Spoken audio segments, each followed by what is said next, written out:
Welcome to a Foxy Tech Tips tutorial on viewing your app subscriptions on Apple Watch Ultra 2. If you find this tutorial helpful, please consider subscribing to my channel and liking the video. Press the digital crown to open the app menu. Tap the Settings cog to open Settings. Then tap your name at the top of the settings. Scroll down and choose Subscriptions from the options. Here you can see your active and expired subscriptions.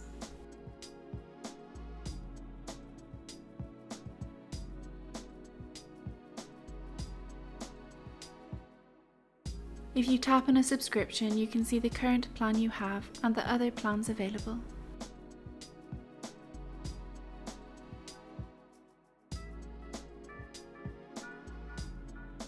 You can tap on a plan to change it, then tap Continue to proceed. And that draws an end to this tutorial.